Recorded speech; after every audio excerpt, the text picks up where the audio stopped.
Hello friends, ಬಿಂದು ಕೇಸರಿ ನಂದನ ವ್ಲಾಗ್ಸ್ಗೆ ತಮ್ಮೆಲ್ಲರಿಗೂ ಮತ್ತೊಮ್ಮೆ ಸ್ವಾಗತ. ಇವತ್ತು ನಾನು ನಿಮಗೆ ಮನೆಯಲ್ಲೇ ಈಸಿಯಾಗಿ ಮಾಡ್ಕೋಬೋದಾದ ಫುಲ್ ಬಾಡಿ ಸ್ಕ್ರಬ್ನ ಯಾವ ರೀತಿ ಮಾಡ್ಕೋಬೋದು, ಹಾಗೆ ಯಾವ್ಯಾವ ಪದಾರ್ಥಗಳನ್ನ ಯೂಸ್ ಮಾಡ್ಕೋಬೋದು ಅಂತೇಳಿ ಈ ವಿಡಿಯೋದಲ್ಲಿ ಹೇಳ್ಕೊಡ್ತಾ ಇದ್ದೀನಿ. ಫ್ರೆಂಡ್ಸ್, ಕೆಲವರಿಗೆ ಕೆಲವೊಂದು ಸೋಪ್ನ ಯೂಸ್ ಮಾಡೋದ್ರಿಂದ ಬಾಡಿಯಲ್ಲಿ ಇಚ್ಚಿಂಗ್ ಅನಿಸುತ್ತೆ. ಹಾಗೆ ಇನ್ನು ಕೆಲವರಿಗೆ ಸೋಪ್ ಅಂದ್ರೆ ಇಷ್ಟನೇ ಆಗ್ತಾ ಇರಲ್ಲ, ಅಂಥವ್ರು ಆರಾಮಾಗಿ ಸ್ಕ್ರಬ್ನ ಯೂಸ್ ಮಾಡ್ಕೋಬಹುದು. ಒಂದ್ಸಲ ಈ ಸ್ಕ್ರಬ್ನ ಯೂಸ್ ಮಾಡಿದ್ರೆ ಮತ್ತೆ ನಿಮಗೆ ಸೋಪೇ ಬೇಡ ಅಂತೇಳಿ ಅನಿಸುತ್ತೆ, ಅಷ್ಟು ಚೆನ್ನಾಗಿ ಅನಿಸುತ್ತೆ. ಹಾಗಾದರೆ ಇನ್ನೇನು ತಡ, ಬನ್ನಿ ಯಾವ ರೀತಿ ಮಾಡ್ಕೊಳ್ಳೋದು ಅಂತೇಳಿ ನೋಡೋಣ. ಫ್ರೆಂಡ್ಸ್, ನಾನಿಲ್ಲಿ ಮೊದಲಿಗೆ 1 ಕಪ್ ಆಗೋವಷ್ಟು ನಾನು ಕಡಲೆಬೇಳೆ ತೊಗೊಂಡಿದ್ದೀನಿ. ನಾನು ಚಿಕ್ಕ ಕಪ್ಪಲ್ಲಿ ತೊಗೊಂಡಿದ್ದೀನಿ. ನಿಮ್ಗೆ ಏನಾದರೂ ಜಾಸ್ತಿ ಕ್ವಾಂಟಿಟಿಯಲ್ಲಿ ಬೇಕು ಅಂತ ಹೇಳಿದ್ರೆ ನೀವು ಒಂದು ಸ್ವಲ್ಪ ದೊಡ್ಡ ಕಪ್ನ ನೀವು ತೊಗೊಬೋದು.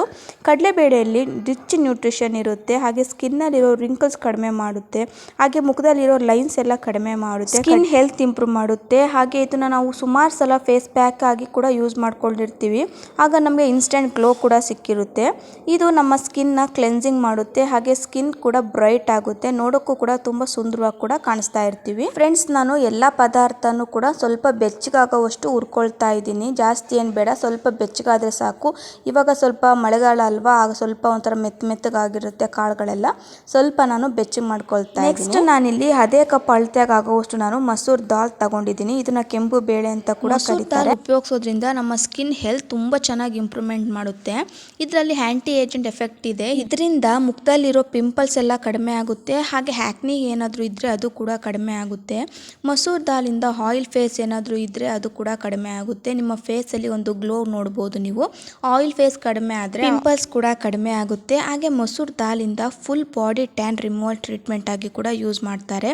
ಇದರಿಂದ ಸ್ಕಿನ್ ಹೈಡ್ರೇಟ್ ಆಗಿರುತ್ತೆ, ಹಾಗೆ ಟ್ಯಾನ್ ಕೂಡ ಪೂರ್ತಿಯಾಗಿ ಕಡಿಮೆ ಆಗುತ್ತೆ. ನೆಕ್ಸ್ಟ್ ನಾನಿಲ್ಲಿ 1 ಕಪ್ ಆಗುವಷ್ಟು ಹೆಸರು ಕಾಳನ್ನ ತಗೊಂಡಿದ್ದೀನಿ. ಇದರಲ್ಲಿ anti inflammatory, anti oxidant, exfoliation properties ಇರುತ್ತೆ. ಇದರಿಂದ ಹ್ಯಾಕ್ನಿಸ್ ಕೂಡ ಕಡಿಮೆ ಆಗುತ್ತೆ, ಹಾಗೆ ಸ್ಕಿನ್ ಕೂಡ ಬ್ರೈಟ್ ಆಗುತ್ತೆ. ಆಯಿಲ್ ಸ್ಕಿನ್ ಇರೋರಿಗೆ ಇದೊಂಥರ ಬೆಸ್ಟ್ ಆಗಿ ವರ್ಕ್ ಮಾಡುತ್ತೆ, ಹಾಗೆ ಸ್ಕಿನ್ ನ ವೈಟ್ನಿಂಗ್ ಮಾಡುತ್ತೆ. ಇದು ತುಂಬಾ ಚೆನ್ನಾಗಿ ನಮ್ಮ ಸ್ಕಿನ್ ನಲ್ಲಿರೋ ಹ್ಯಾಕ್ನಿನ ಹಾಗೆ ಪಿಂಪಲ್ಸ್ ನ ರಿಮೂವ್ ಮಾಡುತ್ತೆ. ನೀವೇನಾದ್ರೂ ಈ ರೀತಿ ಹುರ್ಕೊಂಡಿಲ್ಲ ಅಂದ್ರೂ ಪರವಾಗಿಲ್ಲ, ಅಟ್ಲೀಸ್ಟ್ ನೀವು ಬಿಸಿಲಲ್ಲಾದ್ರೂ ಒಣಗಿಸಿದ್ರೆ ಸಾಕು, ಹುರ್ಕೊಂಡ್ಲೇಬೇಕಂತ ಏನಿಲ್ಲ, ಸ್ವಲ್ಪ ಬೆಚ್ಚಗಾದ್ರೆ ಸಾಕು, ಹುಳ ಏನೂ ಆಗಬಾರ್ದು ನಾವು ಪೌಡರ್ ಮಾಡಿ ಹಚ್ಕೊಬೇಕಾದ್ರೆ ಅಂತ. ಓಕೆ, ನೆಕ್ಸ್ಟ್ ನಾನಿಲ್ಲಿ 1 ಕಪ್ ಆಗೋವಷ್ಟು ರೈಸ್ನ ತೊಗೊಂಡಿದ್ದೀನಿ. ರೈಸಲ್ಲಿ ತುಂಬ ಥರ ಪ್ರಾಡಕ್ಟ್ಸ್ನ ಮಾಡ್ತಾ ಇರ್ತಾರೆ ಇವಾಗ. ರೈಸ್ ವಾಟರು, ರೈಸ್ ಕ್ರೀಮ್, ಹಾಗೆ ರೈಸ್ ಟೋನರು, ಹಾಗೆ rice face cream, hand cream, ಸುಮಾರು ತುಂಬ ವೆರೈಟೀಸ್ ಮಾಡ್ತಾರೆ. ಏನಕ್ಕೆ ಅಂತ ಹೇಳಿದ್ರೆ ಇದರಲ್ಲಿ ರಿಚ್ ವಿಟಮಿನ್ಸ್, ಹಾಗೆ ಮಿನರಲ್ಸ್, ಹಾಗೆ ಆಂಟಿ ಆಕ್ಸಿಡೆಂಟ್ ಇರುತ್ತೆ. ಇದು ನಮ್ಮ ಸ್ಕಿನ್ನ ಬ್ರೈಟ್ ಮಾಡುತ್ತೆ, ಹಾಗೆ ಹೈಡ್ರೇಟ್ ಆಗಿಡುತ್ತೆ. ಸ್ಕಿನ್ನಲ್ಲಿ ನ್ಯಾಚುರಲ್ ಮಾಯ್ಶ್ಚರೈಸ್ ಎಫೆಕ್ಟ್ ಕೊಡುತ್ತೆ. ಮುಖದಲ್ಲಿರೋ ಪೋರ್ಸ್ ಏನಾದರೂ ಇದ್ದರೆ ಅದು ಕೂಡ ಕಡಿಮೆ ಆಗುತ್ತೆ. ನೀವು ಒಂದು 15 ಡೇಸ್ ರೈಸ್ ವಾಟರ್ನೇ ನೀವು ಯೂಸ್ ಮಾಡ್ತಾ ಬನ್ನಿ, ಪೋರ್ಸ್ ಎಲ್ಲ ಕಡಿಮೆ ಆಗುತ್ತೆ. ನೋಡಿದ್ರಲ್ಲ, ಈ 4 ಐಟಮ್ಸ್ನ ನಾನು ಚೆನ್ನಾಗಿ ಬಿಸಿ ಮಾಡ್ಕೊಂಡಿದ್ದೀನಿ. ಯಾಕಂದರೆ ಇದನ್ನು ನಾವು ಜಾಸ್ತಿ ದಿನ ಇಟ್ಟರು ಏನು ಹುಳ ಆಗಬಾರ್ದು, ಹಾಗಾಗಿ ನಾನು ಇದು ಸ್ವಲ್ಪ ಹುರ್ಕೊಂಡಿದ್ದೀನಿ. ಚಳಿಗಾಲ ಸ್ವಲ್ಪ ಹುಳ ಎಲ್ಲ ಆಗ್ತಾ ಇರುತ್ತೆ, ಹಾಗಾಗಿ. ಇಲ್ಲ ಅಂತ ಹೇಳಿದ್ರೆ ನೀವು ಬಿಸಿಲಲ್ಲಿ ಕೂಡ ಒಣಗಿಸ್ಬೋದು. ಒಂದು ಸ್ವಲ್ಪ ಇದು ಬಿಸಿ ಆಗಿರುತ್ತಲ್ಲ, ಹಾಗಾಗಿ ನಾನು ಸ್ವಲ್ಪ ತಟ್ಟೆಲಿ ಹಾಕಿ ಒಂದು 5 ನಿಮಿಷ ಇದು ಸ್ವಲ್ಪ ತಣ್ಣಗಾಗಲಿ. ತಣ್ಣಗಾದ್ಮೇಲೆ ನಾವು ಮಿಕ್ಸರ್ ಜಾರಲ್ಲಿ ಹಾಕೊಂಡು ನುಣ್ಣಗೆ ರುಬ್ಕೊಬೇಕು.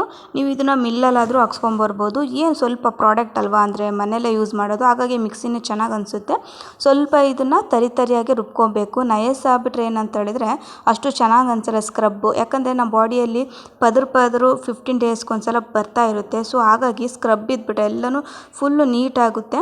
ಹಾಗಾಗಿ ನಾನು ಸ್ವಲ್ಪ ತರಿಯಾಗಿ ರುಬ್ಕೊಳ್ತೀನಿ. ತರಿಯಾಗಿ ರುಬ್ಕೊಳ್ಳೋದ್ರಿಂದ ಫೇಸಲ್ಲಿರೋ ಡರ್ಟ್ ತುಂಬ ಚೆನ್ನಾಗಿ ರಿಮೂವ್ ಆಗುತ್ತೆ. ಬೇಕಾದ್ರೆ ನೀವು ನೋಡಿ, ಫುಲ್ಲು ನಯಸ್ ಪೇಸ್ಟ್ ನನಗೆ ಅಷ್ಟು ಇಷ್ಟ ಆಗಲ್ಲ, ನೀವು ಅಷ್ಟೇ ಆ ರೀತಿಯನ್ನು ಮಾಡ್ಕೊಳೋದು ಬೇಡ. ಸ್ವಲ್ಪ ತರಿಯಾಗಿ ರುಬ್ಕೊಂಡ್ರೆ ಚೆನ್ನಾಗಿ ಅನಿಸುತ್ತೆ. ಹಚ್ಕೋವಾಗ ನೀವು ಸ್ವಲ್ಪ ಹಾಲಲ್ಲಿ ಅಥವಾ ನೀರಲ್ಲಿ ಅಥವಾ ಮೊಸರಲ್ಲೂ ಕೂಡ ಕಲಿಸ್ಕೊಂಡು ಹಚ್ಕೊಬೋದು, ನಿಮ್ಮ ಇಷ್ಟ ಅದು. ನಾನು ಸ್ವಲ್ಪ ಆದಷ್ಟು ನಾನು ಹಾಲಲ್ಲಿ ಕಲಿಸ್ಕೊಂಡು ಒಂದ್ಸಲ ಚೆನ್ನಾಗಿ ಸ್ಕ್ರಬ್ ಮಾಡಿಕೊಂಡು ಅದಾದಮೇಲೆ ನಾನು ವಾಶ್ ಮಾಡ್ಕೊಳ್ತೀನಿ. ಚೆನ್ನಾಗಿ ತುಂಬ ಸಾಫ್ಟ್ ಆಗುತ್ತೆ.